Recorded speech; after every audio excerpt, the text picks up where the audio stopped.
శ్రీమాత్రే నమ. జయ గురు దత్తాత్రేయ నమ. ఈ వీడియోలో మనం వృశ్చిక రాశి వారికి సెప్టెంబర్ 21 నుంచి 27 మధ్యలో జరగబోయే వార ఫలాలు పరిశీలించినప్పుడు ఈ వార ప్రారంభంలోనే లాభస్థానంలో రవి బుధుల కలయిక. ఒక విధంగా అష్టమాధిపతిగా బుధుడు లాభస్థానంలో ఉచ్చులో ఉన్నప్పుడు చాలా కాలంగా మీరు ఏ విషయమై ఎదురు చూస్తున్నారో, అది ఆర్థిక విషయాన్ని అవ్వచ్చు, ఏదైనా ఒక ఫైనాన్స్ సంబంధించింది అవ్వచ్చు, లేదంటే పెద్దవారి ద్వారా మీకు ఏదైనా రావాల్సి ఉన్నా ఈ సమయంలో మీకు రావాల్సే అవకాశం ఉన్నది. అంటే కంపల్సరీగా మీకు అధిక మొత్తంలో ధనం ఈ వారం రావడం జరుగుతూ ఉంటుంది. అలాగే రవి కూడా అక్కడ ఉండడం వల్ల ఏంటంటే ప్రభుత్వ సహకారంతో కానీ ప్రభుత్వ పథకాలు కానీ తప్పకుండా వచ్చే అవకాశం ఉన్నది. సో ఏదైనా ఒక ఆకస్మిక ధనలాభం లాంటిది రావడం కానీ, ఏదైనా పదవి విరమణ వల్ల ఉద్యోగం మానేసినప్పుడు వచ్చినప్పుడు ఫండ్స్ లాంటివో, ఎందుకంటే చాలా కాలం మీరు ఒకరికి సర్వీస్ చేయడం వల్ల వాళ్ళకి మీకు ఏదైనా బహుమతి లాంటిది ఇవ్వడమో, మొత్తం మీద మీరు ఊహించిన దానికన్నా అధిక మొత్తంలో ధనం రావడం జరుగుతుంది.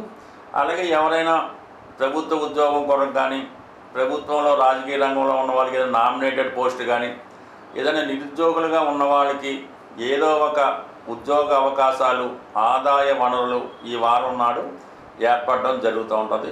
సో అలాగే మరి కుజుడు 12వ స్థానంలో ఉన్నాడు, రాష్ట్రాధిపతిగా షష్టాధిపతిగా. కంపల్సరీగా కొన్ని బాధ్యతలు మీరు తీర్చవలసి ఉంటుంది. ఎవరికన్నా మీరు గతంలో ధనం ఇవ్వవలసి ఉంటే ఆ ధనం ఇవ్వడం, అలాగే మీ కుటుంబంలో ఎవరికన్నా పెళ్లి చేయడం కానీ, వాళ్ళకి చదివించడం కానీ, అంటే వారికి ఆర్థిక పరంగా సహకరించడం కానీ, అంటే తప్పనిసరి పరిస్థితుల్లో మీ కుటుంబ సభ్యుల్ని ఆదుకోవలసి ఉంటుంది. వారి యొక్క శ్రేయస్సు కోసమో, వారి ఖర్చుల కొరకో, వారిని చదివించడానికో, వారికి ఆరోగ్యం కొరకో కొంత ధనాన్ని తప్పకుండా వెచ్చించవలసి ఉంటుంది. కొద్దిగా డిమాండ్ రూపంలోనే ఉంటుంది, తప్పనిసరిగా చేయవలసి ఉంటుంది అన్నమాట, వేరే ఆల్టర్నేటివ్ ఉండదు. ఎస్పెషల్లీ ఈ వారం ఉద్యోగపరంగా మాత్రం చాలా అప్రమత్తంగా ఉండవలసి ఉంటుంది. దశమ స్థానంలో వ్యయాధిపతిగా ఉన్నటువంటి శుక్రుడు అలాగే కేతువు కలిసి ఉన్నప్పుడు సడన్గా ఉద్యోగంలో ఇబ్బందులు రావడం కానీ, ఉద్యోగంలో ఏదైనా పొరపాట్ల వల్ల ఉద్యోగం కోల్పోవడం కానీ జరిగే అవకాశం ఉంది. ఎస్పెషల్లీ మీరు ఉద్యోగం చేస్తున్న చోట స్త్రీలతో విభేదాలు రావడం కానీ, వారి వల్ల కొన్ని నిందలు రావడం కానీ, లేదంటే ఆర్థిక వ్యవహారాల్లో కొన్ని లోటుపాట్ల వల్ల, అకౌంట్స్లో తేడా వల్ల, గతంలో ఎవరన్నా చేసిన పొరపాట్లు మీ మీదకి రావడం వల్ల ఒక విధంగా ఉద్యోగ భంగానికి అవకాశం ఉంటుంది. కాబట్టి చాలా వరకు జాగ్రత్తగా వ్యవహరించవలసి ఉంటుంది. బట్ ఏదైనా కొన్ని రోజుల పాటు మీ యొక్క విధులకి దూరంగా ఉండడానికి కూడా ఈ వారం మీకు ఇటువంటి సూచనలు ఉన్నాయి. అలాగే చతుర్థంలో రాహు బాగా మానసిక అశాంతి కల్పిస్తూ ఉంటాడు. ఏం చేయాలో తోచని పరిస్థితి కూడా కనబడుతూ ఉంటుంది. మరీ ఇబ్బందికరమైన పరిస్థితులు, మీకు పరిస్థితులు అనుకూలంగా లేనప్పుడు ఏదైనా ఈ వారంలో కొన్ని రోజుల పాటు ఏదైనా ఒక ఆధ్యాత్మిక కేంద్రంలోనో, ఒక పుణ్యక్షేత్రంలోనో మీరు గడపడం అన్నది చాలా వరకు మీకు మనశ్శాంతి ఇవ్వడానికి కారణం అవుతూ ఉంటుంది. బట్ ఏదైనా గతంలో కన్నా ఈ వారం కొద్దిగా ఎక్కువ అశాంతి కలిగే అవకాశం ఉంది. కొన్ని అనుకోని ఖర్చులు ఇబ్బంది పెడుతూ ఉంటాయి. రుణదాతల నుంచి కొంత ఒత్తిడి ఏర్పడుతూ ఉంటుంది. అయితే చాలా సహనంతో, ఓర్పుతో వ్యవహరిస్తే చాలా వరకు పరిస్థితులు మీకు సాల్వ్ అవ్వడం జరుగుతూ ఉంటుంది. అంటే 11వ స్థానంలో రవి ఉండడం వల్ల అటు భగవంతుడి సహకారం, మీ పిల్లల యొక్క సహకారం, లేదంటే మీరు చిన్నవారైతే తండ్రి గారి సహకారంతో కంప్లీట్గా నడుస్తుంది.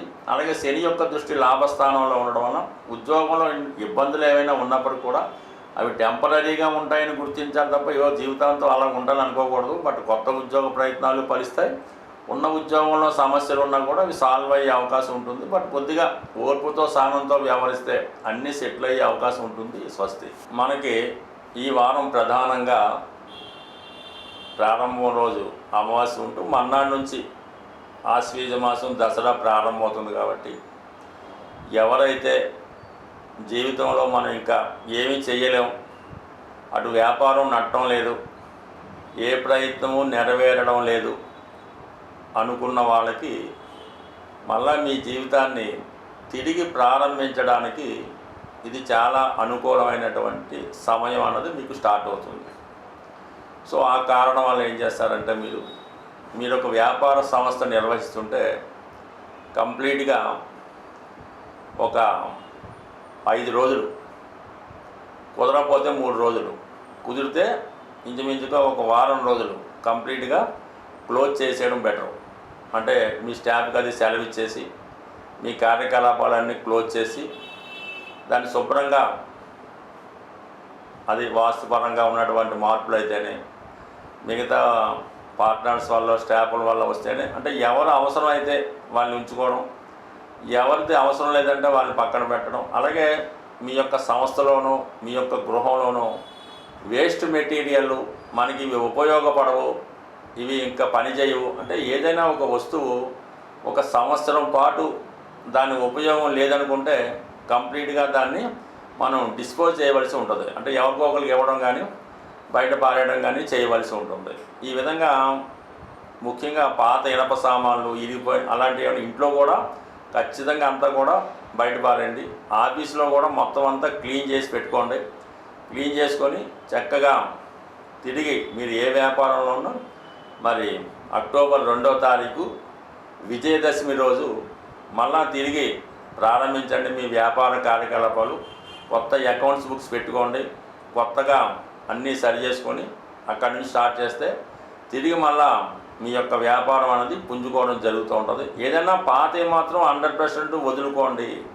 చిన్న చిన్న బలహీనతలు ఏమైనా మీకు ఉంటే పాత కంప్లీట్గా ఏదో బలహీనత లేకుండా మన వ్యాపారం అన్నది మన సంస్థ అనేది నష్టపోవడం జరుగుతూ ఉంటుంది. అది మరి డైరెక్ట్గా చెప్తే మీకు అంత సంస్కారవంతంగా ఉండదు కాబట్టి చిన్న చిన్న బలహీనతలు అవి కంప్లీట్గా వదులుకోండి. ఒక సంవత్సరం పాటు అదే పనితో నియమంగా మీరు ప్రారంభించి ముందుకు వెళ్ళి చూడండి. 100% మీ వ్యాపారం అనేది తిరిగి పుంజుకుంటుంది. ఇంట్లో ఏ మొహమాటం ఒక్కర్లేదు. ఏది కూడా మనకి అదేదో ఇది పాత వస్తువు అండి పూర్వకాలం అలాంటిదే ఉంది. మొత్తం అంతా కొత్తగా చేసుకోండి, కొత్తగా ప్రారంభించండి. 100% సక్సెస్ రావడం జరుగుతూ ఉంటుంది. ఇక్కడ ఇంత చేసినా కూడా మీకు సక్సెస్ రానప్పుడు ఒకసారి వ్యక్తిగతంగా మీ యొక్క వాస్తు, మీ యొక్క జాతకం ఇవన్నీ కూడా ఒక మంచి సక్సెస్ఫుల్ అస్ట్రాలజర్ దగ్గర చూపించుకొని ఏదన్నా దాన్ని సరి చేసుకోవడం కూడా మీకు ఒక అవకాశం ముందు చేసేయండి. ఇంకా మనకి సరి ఉన్నప్పుడు అప్పుడు సంప్రదించి దానికి సంపూర్ణ పరిహారం చేసుకుంటే ప్రతి ఒక్కరికి అవకాశం ఉంటుంది. దాన్ని కరెక్ట్గా ఉపయోగించుకుంటే సక్సెస్ మాత్రం కంప్లీట్గా వస్తుంది. స్వస్తి.